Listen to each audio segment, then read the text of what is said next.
بسم اللہ الرحمن الرحیم الحمد للہ رب العالمین والصلاة والسلام علی سید المرسلین وعلی آلہ واصحابہ وذریاتہ واہل بیتہ اجمعین اما بات بچوں کو نماز پڑھنے کا حکم دینے کی آتی ہے، تو اسی سلسلے میں یہ مسئلہ بھی زیر بحث آتا ہے کہ کن بچوں کو مسجد میں لے جانا جائز ہے،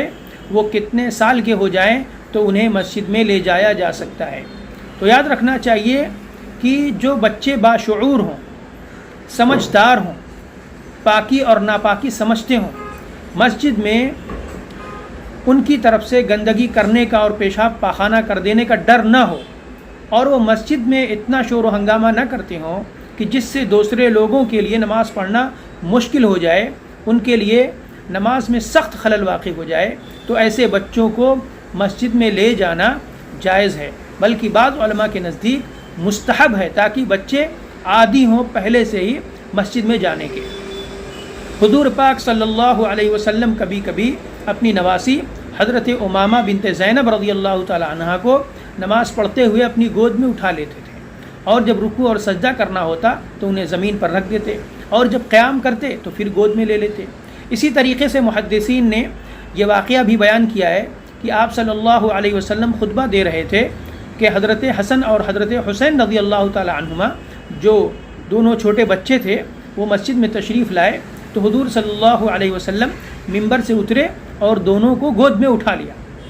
اسی طریقے سے ایک حدیث میں اللہ کے رسول صلی اللہ علیہ وسلم نے فرمایا کہ میں چاہتا ہوں کہ نماز لمبی کروں، لیکن کسی بچے کی آواز سنتا ہوں تو اس خدشے سے کہ کہیں اس کی ماں پر گرا نہ گزرے، نماز کو مختصر کر دیتا ہوں۔ ان احادیث سے، ان واقعات سے ہمارے علماء کرام نے یہ بات اخذ کی ہے کہ بچوں کو مسجد میں لے جانا جائز ہے۔ اور ہمارے اس زمانے میں تو جو ماحول ہے بے دینی کا، اور جس قدر نماز سے بے رغبتی پیدا ہو گئی ہے، لوگ نماز دھڑلنے سے چھوڑ دیتے ہیں اور جیسے لگتا ہے کہ کچھ ہوا ہی نہیں، تو ایسے ماحول میں جو بچے مسجد میں جاتے ہیں وہ غنیمت ہیں۔ امید ہے اللہ تبارک و تعالیٰ کی ذات سے امید ہے کہ یہی بچے کل مستقبل میں مسجد کے مقتدی ہوں گے، امام ہوں گے، مؤذن ہوں گے، لہذا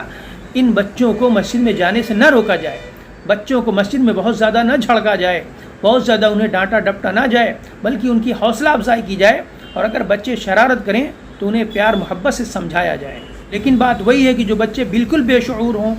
مسجد میں اتنا ہنگامہ کرتے ہوں کہ جن کی وجہ سے نماز پڑھنا مشکل ہو جائے، یا مسجد میں پیشاب پاخانہ کر دینے کا ڈر ہو ان کی طرف سے، یا گرد میں اٹا ہوا کپڑا اور کیچڑ لگا ہوا کپڑا پہن کر مسجد چلے آتے ہوں اور ان کی وجہ سے مسجد گندی ہو جاتی ہو، تو ایسے بچوں کو مسجد سے دور رکھنا چاہیے۔ لیکن جو بچے باشعور ہوں اور سمجھدار ہوں، ایسے بچوں کو مسجد میں لانا چاہیے، اور دینی ضرورت ہے کہ ایسے بچوں کو مسجد میں لایا جائے، انہیں مسجد کا عادی بنایا جائے۔ کل یہی بچے مسجد کے امام ہوں، مقتدی ہوں، مؤذن ہوں، اور انہی کی وجہ سے مسجد آباد ہو۔ اللہ تبارک و تعالی ہم لوگوں کو عمل کرنے کی توفیق نصیب کرے۔